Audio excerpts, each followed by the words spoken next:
In rural Virginia, during a time when enslaved people were meant to be invisible, something impossible began appearing in the slave quarters.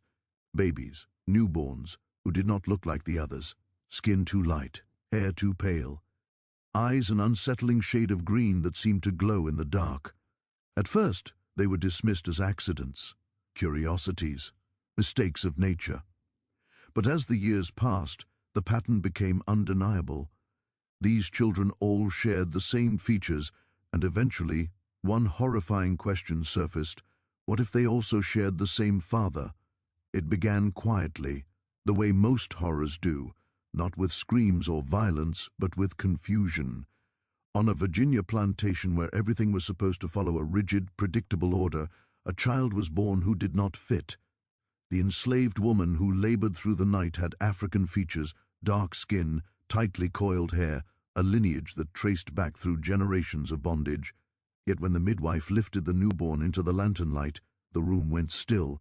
The baby's hair was pale, almost golden, the skin lighter than expected, and the eyes, barely open, reflected green in the flicker of flame. No one spoke at first. Silence, heavy and deliberate, filled the space. Then someone laughed nervously. Nature was strange, they said. God worked in mysterious ways. The baby was wrapped, the moment passed, and the plantation returned to its routines. Or at least, that's what they told themselves. But the plantation did not forget. And neither did the women. Within a few years, it happened again. A different mother, a different quarter, the same pale hair, the same green eyes. This time, there was no laughter, only exchanged glances and tightened mouths. The midwives noticed the resemblance immediately. So did the older women, the ones who had learned to read patterns instead of trusting explanations. These children were not random. They were not accidents. They looked like each other in a way siblings do, even though they were not born to the same woman.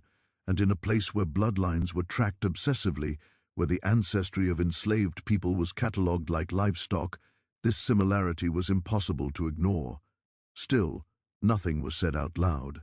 On plantations, silence was not ignorance. It was survival. The owners pretended not to see. Overseers avoided comment. The official records noted nothing unusual. Births were logged, names assigned or withheld, and life moved on. But beneath that surface normalcy, something had shifted. A question hovered in the air, unspoken but heavy. How could this keep happening? The enslaved women did not ask it publicly. They did not need to. The answer was already embedded in their daily reality. Power did not require explanation. It only required access. As the years passed, the pattern grew harder to dismiss. More children were born with the same unmistakable features. Emerald eyes that stood out even in low light, hair that lightened as they aged, faces that seemed cut from the same mold. They appeared across the plantation, tied not by mothers or proximity, but by something far more unsettling. The births followed a rhythm, not random, not chaotic, deliberate in a way that suggested intent rather than chance. The women began to mark time by them, before the green-eyed child, after the green-eyed child. Memory turned into a quiet ledger. What made it worse was how the plantation responded, not with alarm, but with control. These children were watched more closely than others. Some were kept nearer to the main house, given tasks that ensured visibility. Others were removed early, sold quietly to distant buyers before their resemblance could spark too many questions. Their mothers were rarely allowed to keep them long. Separation was framed as necessity, but everyone understood its real purpose. Distance dissolved evidence. Distance prevented patterns from being noticed too clearly. And still the births continued. The enslaved women learned quickly that asking questions led nowhere. There were no answers that offered protection. Naming the truth would not stop it from happening again. In fact, naming it might make things worse. So they did what generations before them had done. They observed, they remembered, and they survived. Knowledge was passed in fragments, in warnings disguised as advice, in looks held a second too long. Younger women learned which places to avoid, which times were dangerous, which silences were mandatory. None of it was written down. Writing made things permanent. Memory was safer. Outside the plantation, rumors occasionally surfaced. Travelers mentioned strange-looking slave children. Guests noticed similarities they could not explain, but these observations were brushed aside with practiced ease. Pseudoscience offered convenient cover. Claims about inherited traits, about distant ancestry resurfacing, about anomalies of blood. Anything was preferable to the obvious conclusion. Accepting the truth would have required acknowledging that slavery was not just an economic system, but a structure that enabled abuse on a scale so normalized it barely registered as scandal. The children themselves grew up under this weight. They sensed they were different long before they understood why. Other enslaved children stared at them with a mixture of curiosity and caution. Overseers treated them with a peculiar blend of attention and distance. They were neither fully ignored nor fully acknowledged. Their bodies carried a story no one wanted told, and as they aged, the resemblance among them only deepened. Shared expressions, shared bone structure, a sameness that could no longer be dismissed as coincidence. By then, the truth was no longer a question. It was a presence. One man sat at the center of it all, a man whose authority extended beyond the plantation, whose reputation shielded him from suspicion, whose position ensured silence. His name was spoken with respect in public and avoided entirely in private. He did not need to threaten. The system did that for him. Ownership erased consent. Power erased consequence. The children were not mistakes. They were outcomes, and yet, even in the face of this grim clarity, the plantation functioned as though nothing was wrong. Crops were harvested, ledgers balanced, Sunday sermons preached morality and order. The contrast was almost unbearable. Life continued smoothly on the surface, while beneath it, a crime repeated itself across generations, leaving living evidence in its wake. This is where the story truly begins, not with discovery, but with denial, with the deliberate choice to look away, with the understanding that some truths are so destabilizing that entire societies conspire to pretend they do not exist. The emerald-eyed children of Virginia were not anomalies of nature. They were reflections of unchecked power, born into bondage and marked by it before they could speak. And before we go any further into this story, before we follow the pattern to its source and uncover just how deep this darkness runs, make sure you subscribe to Born Into the Darkness, hit the bell icon, and leave a comment telling us how interesting this story is so far. Because what comes next doesn't just expose one man or one plantation. It exposes a system that depended on silence to survive. After the first few births, denial was still possible. People told themselves stories because stories were easier than truth. But as the years passed, the plantation could no longer hide behind coincidence. The children kept coming, spaced out just enough to avoid immediate suspicion, yet close enough that memory could connect the dots. Different women, different cabins, different seasons, the same impossible features. Midwives began to recognize the pattern before the mothers did. They saw it in the bone structure, in the way the eyes caught the light, in the pale hair that darkened only slightly with age.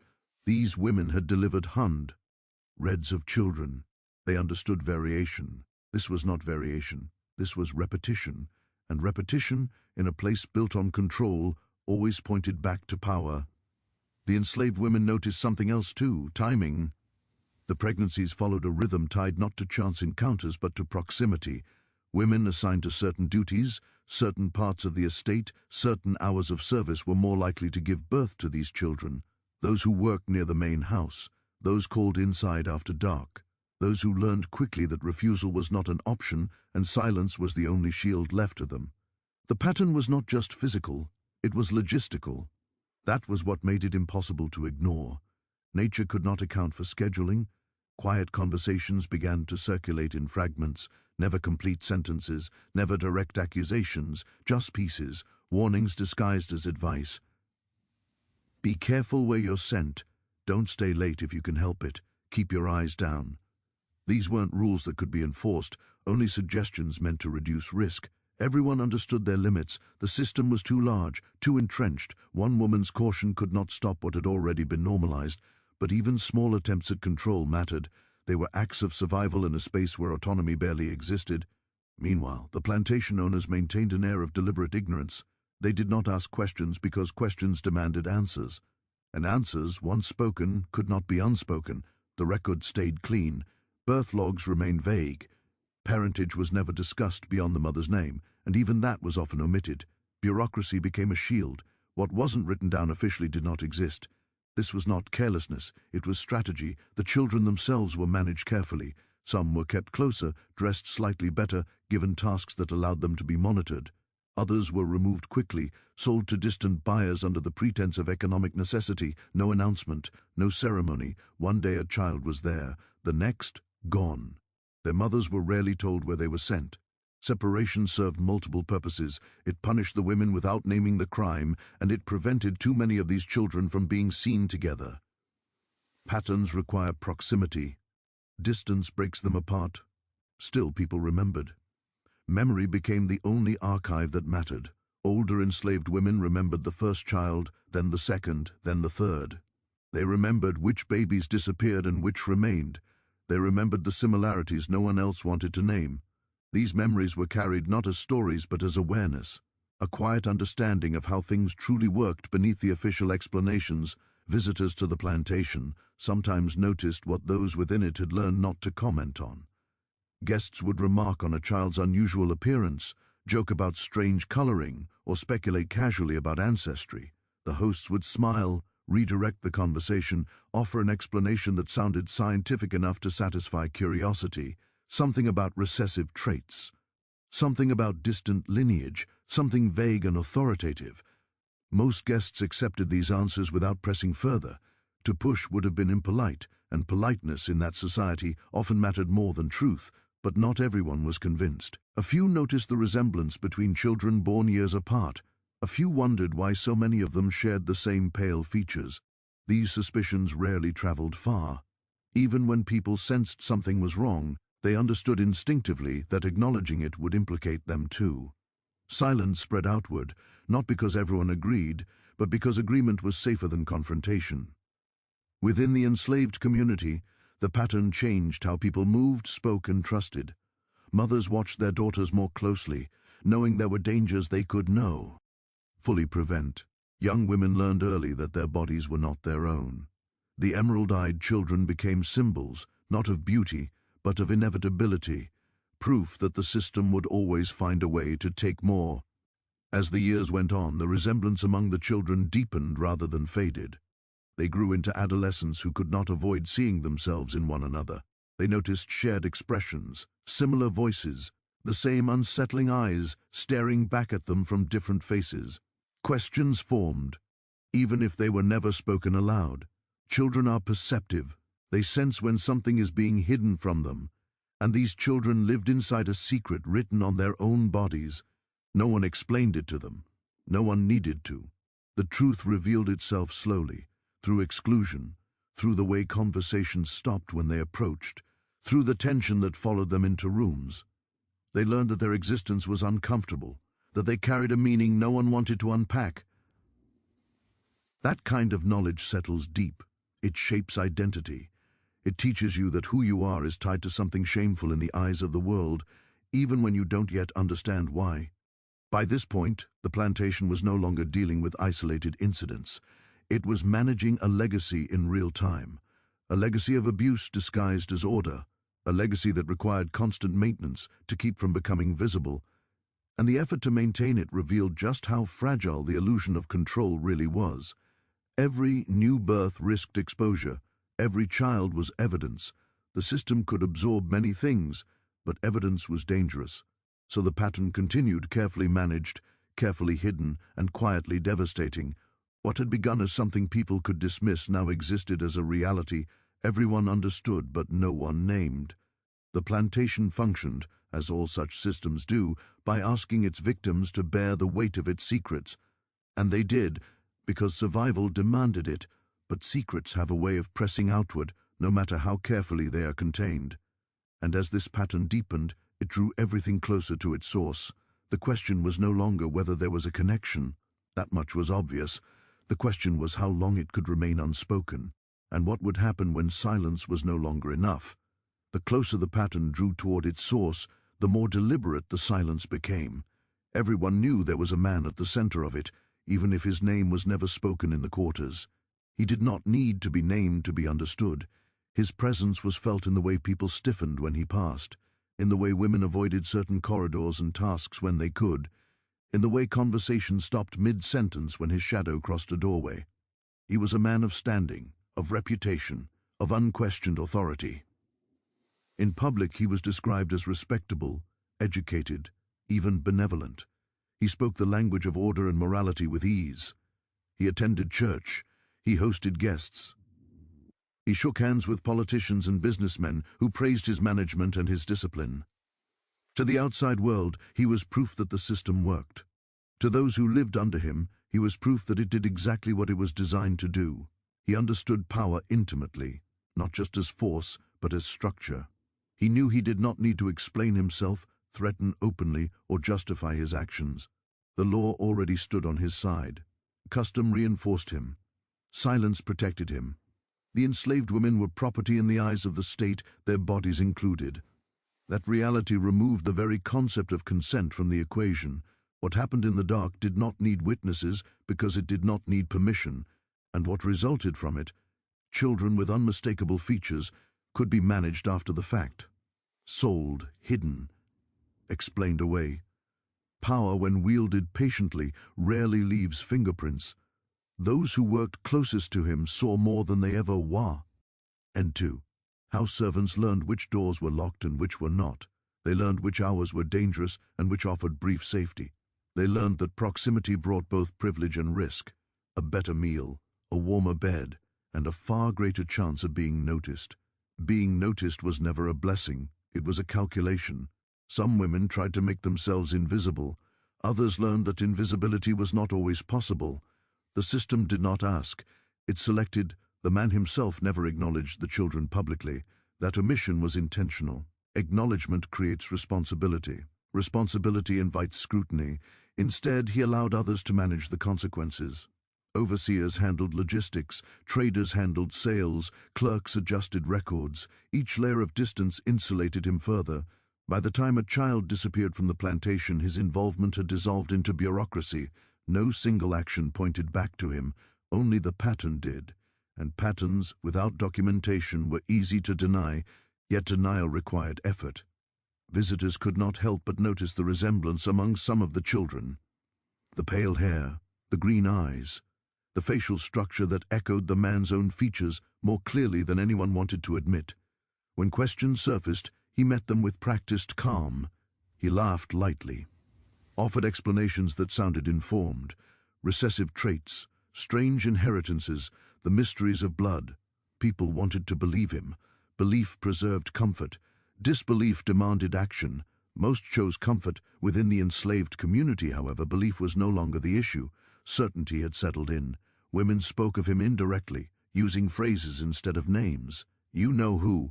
Him, the one from the big house. Language bent around fear. Everyone understood the risk of saying too much, even among themselves. Walls had ears. So did people. And people survived by proving they could be trusted with silence. The children, as they grew older, began to recognize something else. Some of them saw him up close. They noticed similarities they could not unsee, a familiar curve of the mouth, a shared expression when annoyed, the same color eyes, unmistakable in daylight. It was an unsettling recognition, one that produced confusion rather than clarity. They were never told anything directly. No one sat them down and explained their origins. The truth arrived instead through implication, through the way they were watched when he was near, through the sudden tension in the room, through the way their mothers avoided his gaze entirely. For the mothers, the knowledge was a constant weight. They understood that the man who had taken from them also controlled their futures and their children's.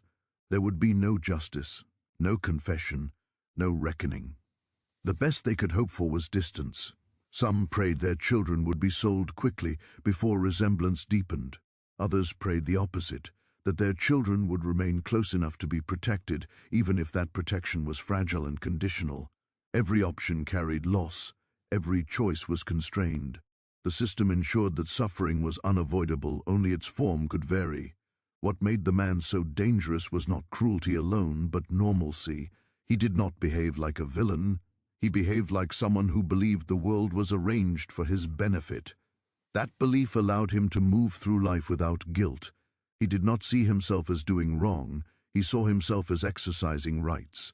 That distinction mattered. It meant there was no internal conflict to restrain him, no fear of exposure, only calculation. And calculation is far more efficient than rage. Over time, his confidence shaped the plantation itself. Everyone learned what could and could not be acknowledged. The rules were never written down, but they were enforced all the same. Do not speak of resemblance. Do not connect the children. Do not ask questions. Compliance did not require enthusiasm, only silence. Those who maintained it were rewarded with relative stability. Those who disrupted it found themselves punished in ways that could be explained as routine, extra labor, reassignment, sale, nothing dramatic, nothing that pointed to a motive. The system did not need spectacle, it needed obedience. As the pattern continued, the man aged, but his authority did not weaken. If anything, it hardened. He became more careful, more selective.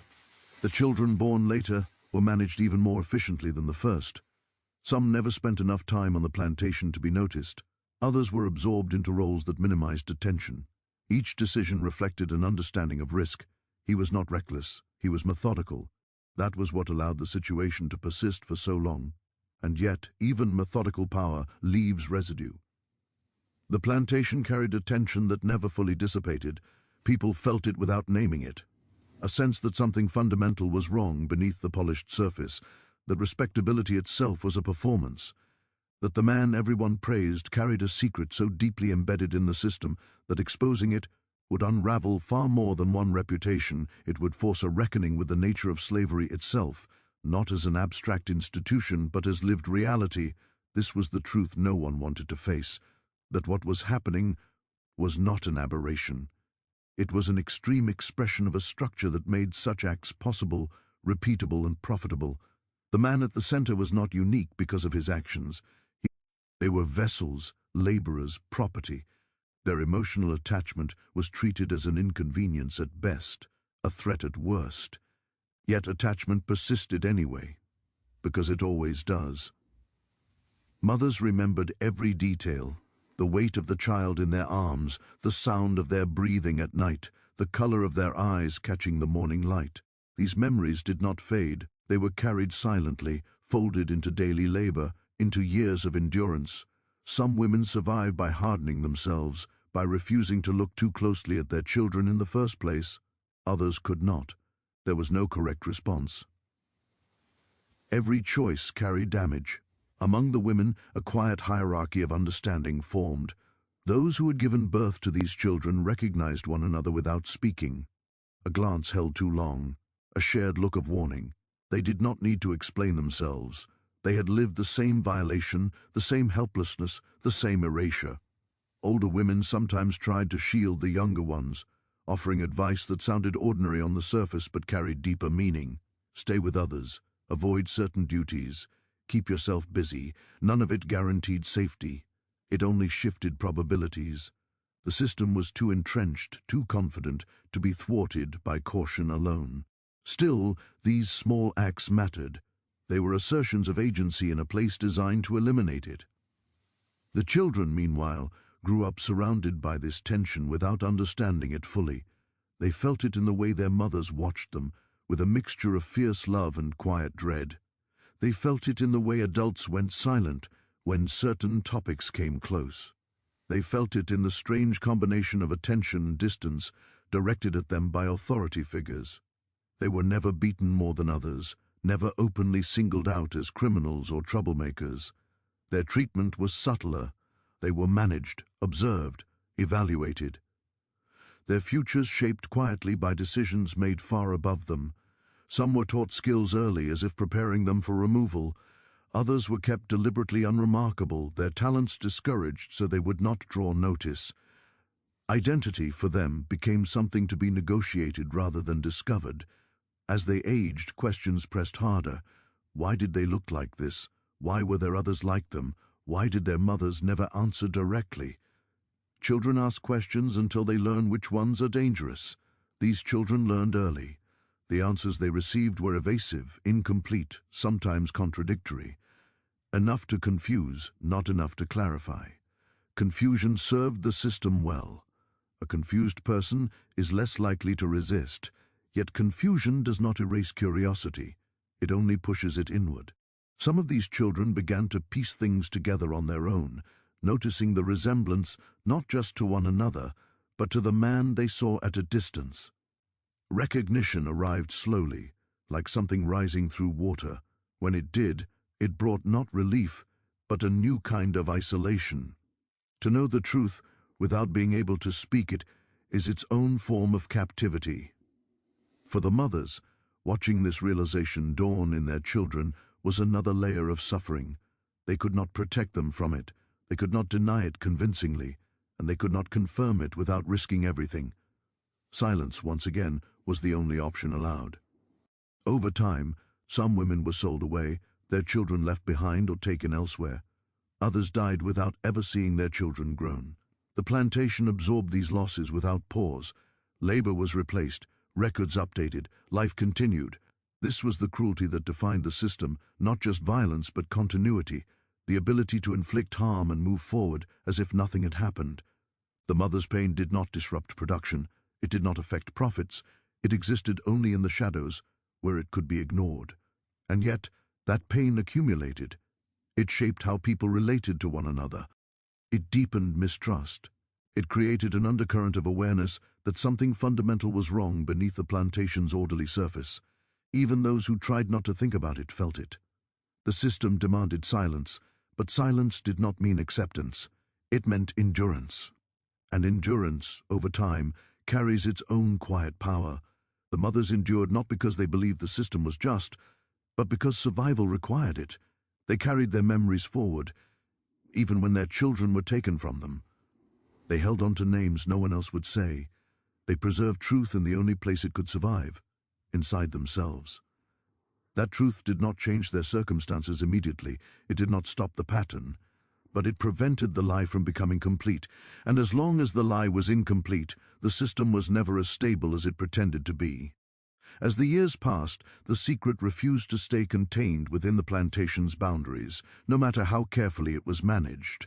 Rumors have a way of traveling along invisible routes, carried by traders, by hired hands, by guests who noticed too much and spoke too loosely once they were safely elsewhere.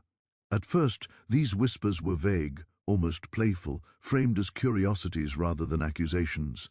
People spoke of strange-looking slave children in Virginia, of pale hair and light eyes appearing where they supposedly did not belong. Some laughed it off as folklore, the kind of exaggerated tale people tell to entertain themselves on long journeys. Others leaned into pseudo-scientific explanations, repeating fashionable theories about bloodlines and hidden ancestry.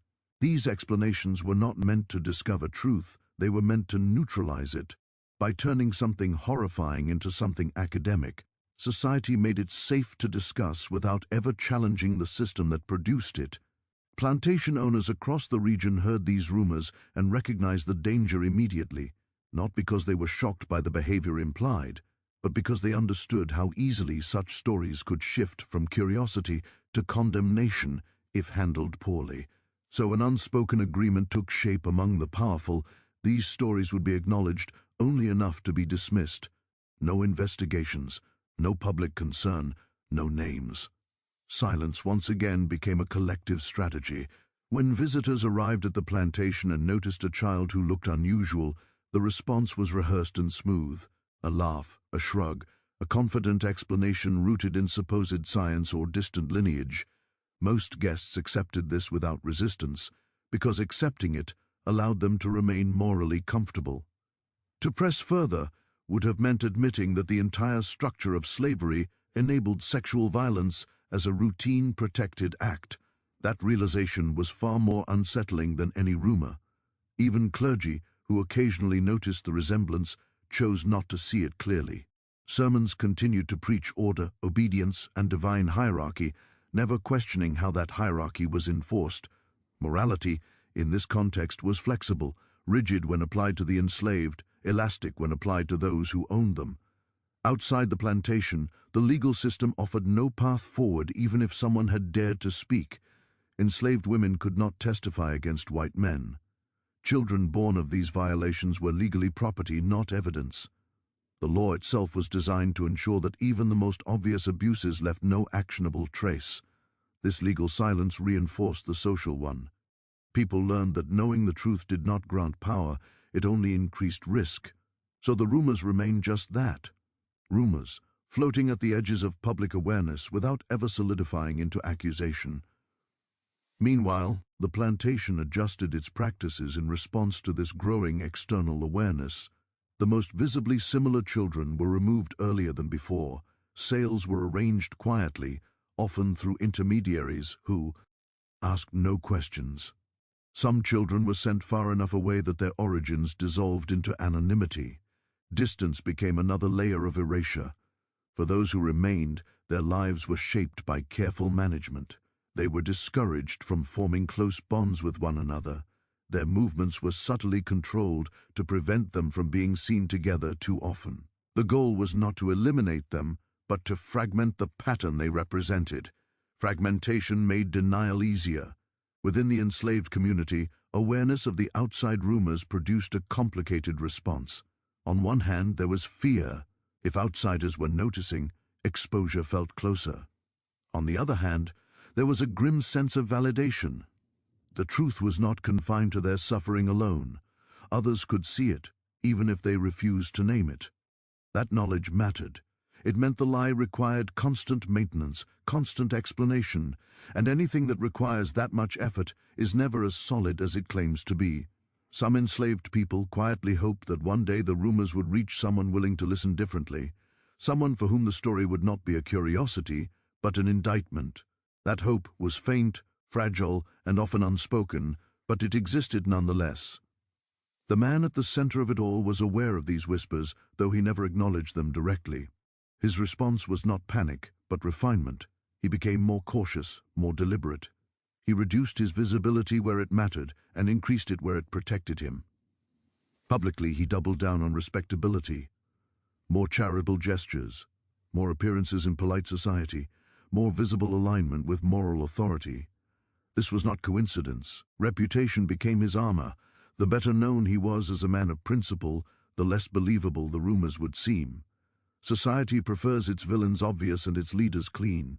Anyone who challenged that image risked being dismissed as malicious or unstable, and so the truth continued to exist in a strange limbo, widely sensed, occasionally discussed, but never confronted.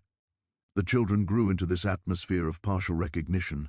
They heard the rumors indirectly, caught fragments of conversation, noticed how strangers reacted to them. They learned that their appearance provoked curiosity beyond the plantation, that they were anomalies not just locally but socially. This awareness added another layer to their isolation. They were not only separated from their mothers through forced silence, but also from any clear sense of belonging. Too different to disappear entirely, too enslaved to be acknowledged as anything else. Their existence hovered in a space the system had no honest language for. And yet, even as the plantation tightened its control and society closed ranks around denial, something subtle had changed. The secret was no longer confined to those who suffered it directly. It had entered the wider consciousness, however distorted and diluted. Once that happens, a truth cannot be fully buried again. It can be ignored, ridiculed, or reframed, but it remains present, exerting quiet pressure. The plantation continued to function. Crops were harvested, profits recorded, life moved forward on the surface, but beneath that surface, the rumors worked like a slow erosion, wearing away at the illusion of order and righteousness that slavery depended on. Each whisper, each uneasy glance, each dismissed question added to a growing instability. The system still stood, but it was no longer unquestioned. And in a structure built entirely on unquestioned authority, that alone was a dangerous development.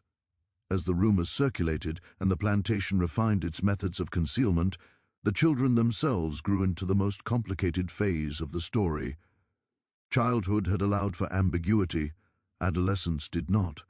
As their bodies changed, their resemblance sharpened rather than softened, and with it came a new level of scrutiny. Eyes that had on. Been dismissed as a curiosity now provoked lingering stares. Hair that had seemed merely light now stood out unmistakably in the sun. These young people became walking contradictions, visible evidence of something no one wanted to explain. They learned quickly that their appearance altered how they were treated, even when no one acknowledged why. Overseers watched them more closely. Visitors noticed them more readily. Other enslaved people interacted with them cautiously, not out of resentment, but out of fear that proximity might draw unwanted attention. Difference, in a system built on control, was dangerous. Their education, such as it was, reflected this tension. Some were taught skills beyond what was typical, not as an act of kindness but as preparation. Skilled slaves sold for higher prices. Skills made them valuable and portable. Others were deliberately kept unremarkable, their talents discouraged so they would not stand out further. This inconsistency was not accidental. It was a form of management, tailored to the level of risk each individual represented. The system did not care about their futures as people, it cared about minimizing disruption. Their lives were shaped accordingly, nudged toward paths that served containment rather than development. Emotionally, these children carried a burden that was difficult to articulate even to themselves. They sensed they were connected to one another in a way that went beyond shared circumstance.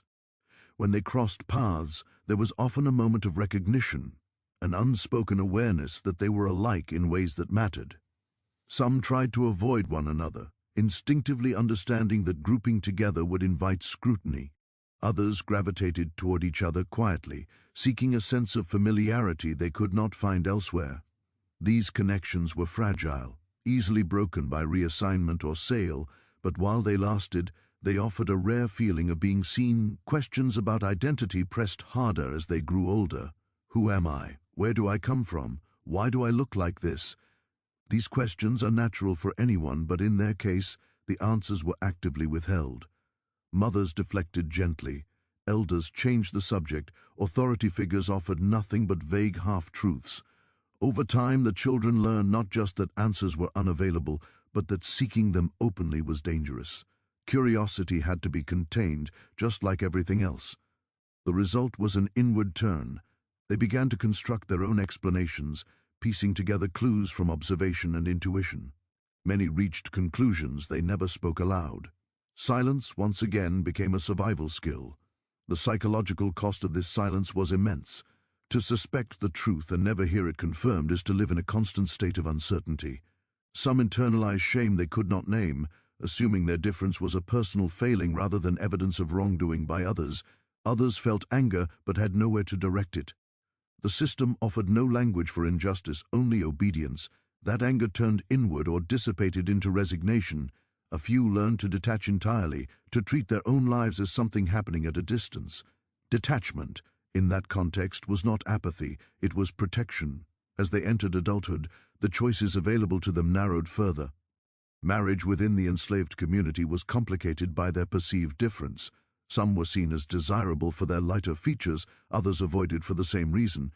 Relationships carried additional risk, because pregnancy would reintroduce the very questions everyone worked so hard to suppress. The cycle threatened to repeat itself, and the plantation was keenly aware of that possibility. Surveillance increased, restrictions tightened, the system moved to prevent its own exposure, even if that meant limiting the lives of those it had already harmed. For some, sale became inevitable. Distance remained. The most effective tool for erasure. Being sent away severed not just physical ties, but the fragile networks of understanding that had formed among them. In new places, their origins dissolved into speculation.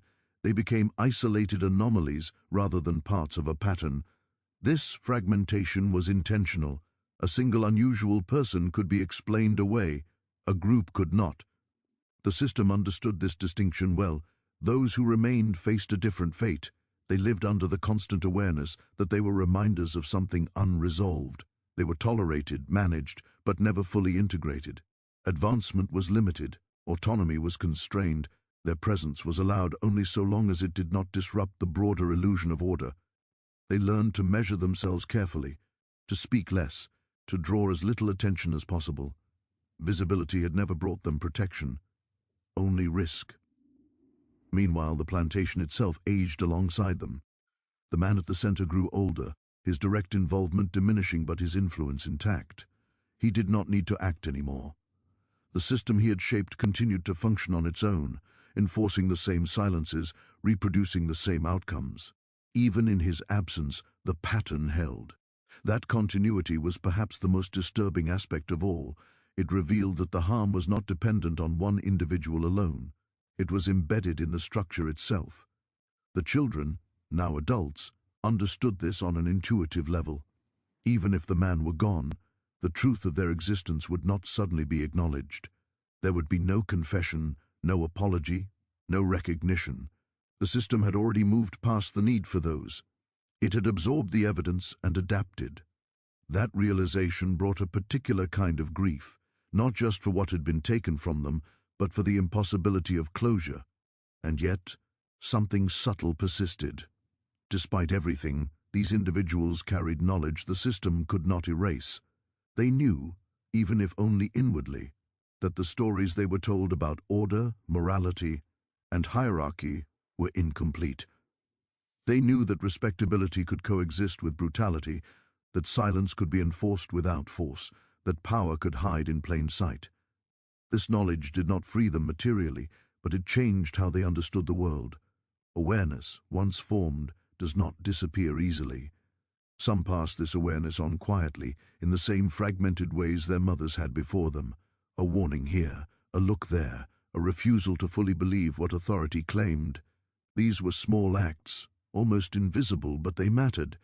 They preserved truth in the only way available, through lived understanding rather than recorded history. By the time these children reached the later stages of their lives, the plantation's secret had become diffuse, spread thin across years and distances. The sharp edges had been blunted, but the shape remained. The system had survived, but at a cost. It had been forced to adapt, to hide, to manage its own contradictions. And in doing so, it had revealed something crucial. It was not as natural or inevitable as it claimed to be. The emerald-eyed children had grown up carrying that revelation in their very existence. They were not just victims of the system. They were evidence of its corruption, evidence that could be scattered, silenced, and ignored, but never entirely undone. As time moved forward and the original figures at the center of the plantation's power structure began to disappear through death, sale, or simple replacement, the truth did not emerge in any dramatic way. There was no moment of reckoning, no confession, no collapse. Instead, what happened was something quieter and in many ways more insidious. The story began to thin. Names were lost, dates blurred, connections softened. What had once been a clear, terrifying pattern slowly dissolved into fragments scattered across memory and rumor. The system did not need to destroy the truth outright. It only needed to outlast the people who carried it most clearly. Records were adjusted or quietly discarded. Birth logs remained incomplete. Transactions were recorded without context. What remained was paperwork that appeared ordinary, neutral, almost boring. Bureaucracy once again did its work. For future generations, these documents would offer no obvious scandal, no smoking gun, just numbers, names, and gaps that required interpretation no one was encouraged to attempt. The plantation itself eventually changed hands. New owners inherited land, buildings, and laborers, but not explanations. They stepped into a structure already trained in silence. Even if they noticed oddities, unusual resemblances, whispered stories, they encountered them as isolated curiosities rather than a coherent narrative. Isolation weakens outrage. Without continuity, there is no urgency, and so the truth slipped further into the background, becoming something people sensed rather than knew. Among the descendants of the emerald-eyed children, the past survived in distorted forms, family stories that never quite aligned, recollections passed down with hesitation, as if the speaker feared saying too much even generations later. Some remembered an ancestor who looked different, who was treated strangely, who disappeared without explanation. Others remembered warnings about certain names, certain places, certain histories best left untouched. Trauma does not require precise memory to endure. It can survive as instinct, as discomfort, as a sense that something important has been deliberately obscured. Historians who later examined the region noticed inconsistencies they could not fully resolve. Patterns that suggested something more than chance, but lacked the documentation to be proven conclusively. In the absence of direct evidence, these observations were often relegated to footnotes or speculation. Academic caution replaced moral urgency. Without a clear narrative, the story remained safely ambiguous. This ambiguity served the same function silence always had. It protected reputations. It preserved the illusion that abuses were rare rather than structural. It allowed society to move forward without fully confronting what had been normalized. The man at the center of the original pattern faded into respectability after death. Whatever whispers had followed him in life lost their force once he could no longer be held accountable. In public memory, he became what he had always presented himself as: a landowner, a figure of local importance, a product of his time. The children, meanwhile, vanished from the record almost entirely. Those who had been sold away became absorbed into other communities, their origins blurred by distance and time. Those who remained left traces only in census numbers and property lists, their individuality flattened into categories. History, as it was written, had no space for their complexity. And yet, the erasure was never complete. Something persisted beneath the surface, exerting pressure in subtle ways. The region carried an unease that could not be fully explained. Stories surfaced periodically, local legends about strange births, about families with unexpected features, about pasts that did not align neatly with official accounts. These stories were often treated as folklore, stripped of their violence and transformed into curiosities. Folklore is another form of containment. It allows people to acknowledge that something unusual happened without asking why or at whose expense. By the time larger social changes arrived, emancipation, Reconstruction, the reshaping of law, the specific truth of what had happened on that plantation was already diluted. The new narratives focused on progress, on forward motion, on healing. There was little appetite for excavating old wounds, especially those that implicated respected institutions and families. Silence adapted once again, this time wearing the language of closure. Let the past stay in the past. Do not reopen what cannot be fixed. These sentiments sounded reasonable. They were also deeply convenient. For the descendants of the enslaved, however, the past did not stay buried. Its effects lived on in inherited disadvantage, in fragmented identities, in questions that could not be answered because the answers had been systematically removed. The children who had grown up marked by their appearance left behind more than rumors. They left behind a legacy of dissonance, a mismatch between what society claimed to value and what it had permitted. That dissonance did not disappear. It reappeared in new forms, attached to new injustices, recognized instinctively by those whose families had learned long ago that respectability and violence could coexist comfortably. The system that had protected the original abuse congratulated itself on survival. It pointed to the absence of scandal as proof of innocence. But survival is not the same as vindication. The very effort required to suppress the truth revealed its fragility. A system confident in its morality does not fear memory. This one did. And so the truth remained suspended, never fully spoken, never entirely lost. It lived in gaps, in discomfort, in the sense that certain histories were incomplete by design. The emerald-eyed children were gone, but the implications of their existence remained unresolved. Their story had been buried not because it was insignificant, but because it was too revealing. And buried truths, no matter how deep, have a way of shaping the ground above them. By the time the last living threads of the original story had faded from living memory, what remained was not clarity, but residue. History had moved on in visible ways, laws rewritten, chains removed, institutions renamed, but the emotional and moral residue of what had happened lingered in quieter places. It lived in the land itself, in the way certain families avoided certain topics, in the unspoken hierarchies that persisted long after their supposed justification had been abolished. The story of the emerald-eyed children was no longer told outright, but its shadows stretched forward, shaping lives that had never heard their names. This is how systems truly endure, not through constant enforcement, but through inheritance. The people who came after did not need to know the full truth to live inside its consequences. They absorbed its logic unconsciously. Who was believed, who was doubted, who was protected, who was exposed. The plantation was gone, but the patterns it perfected had proven portable. In later generations, some descendants, both black and white, began to sense that their family histories did not quite add up. Old photographs raised questions no one wanted to answer. Genetic traits appeared where they shouldn't have. There were gaps in genealogies that could not be explained by migration or record loss alone. For a few, curiosity turned into quiet investigation. They searched courthouse archives, church registries, yellowed ledgers. What they found was not a neat revelation but a maze of omissions. Names appeared without context. Births were listed without fathers. Transfers of property occurred at suspiciously convenient moments. The truth, when glimpsed, was never whole. It appeared in pieces like bone fragments surfacing after a flood, enough to suggest a body, not enough to reconstruct it fully. For many, that partial knowledge was more disturbing than ignorance. It confirmed that something had been deliberately hidden, and that the hiding itself had been systematic. This realization forced a reckoning of a different kind. Not a public trial, not a headline, but an internal confrontation with inherited narratives.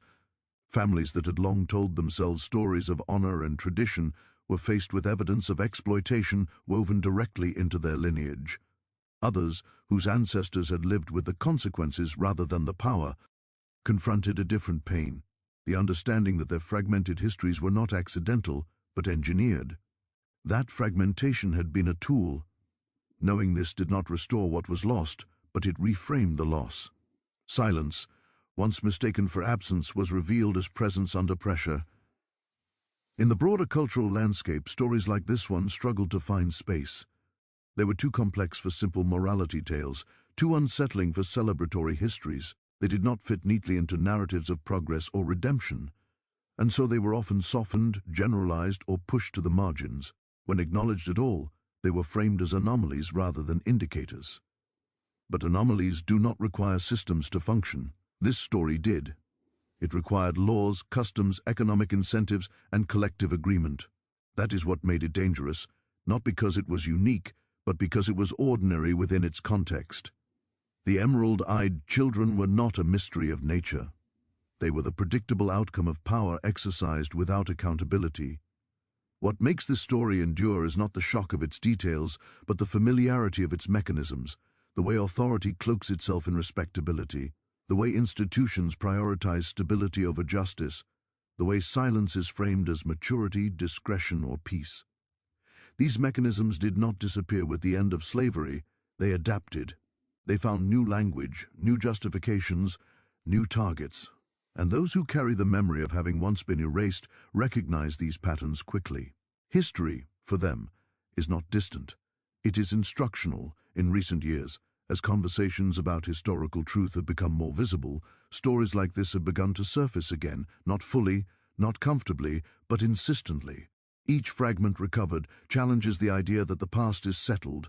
It reminds us that what we inherit is not just land or wealth or trauma, but responsibility. Responsibility to question what we were told, responsibility to notice whose stories are missing, responsibility to understand that silence is rarely neutral. The emerald-eyed children were denied the chance to speak for themselves in their own time, but the echo of their existence continues to ask something of us now. This is not a story about one man, one plantation, or one region. It is about how easily a society can normalize contradiction when it benefits those in power. It is about how truth can be fragmented without being destroyed. And it is about how the past, no matter how carefully buried, shapes the present in ways we ignore at our peril. The children at the center of this story lived and died without recognition, but their lives exposed a fault line that never fully closed. That fault line runs through history, through memory, and through us. If this story stayed with you, if it unsettled you, made you think, or raised questions you hadn't considered before, then you're exactly the kind of listener this channel exists for. This is Born into the Darkness, where we dig into the histories that were buried on purpose. If you want more stories like this, make sure to subscribe, hit the bell icon so you don't miss what comes next, and leave a comment telling us how this story made you feel. Some stories refuse to stay silent, and neither should we.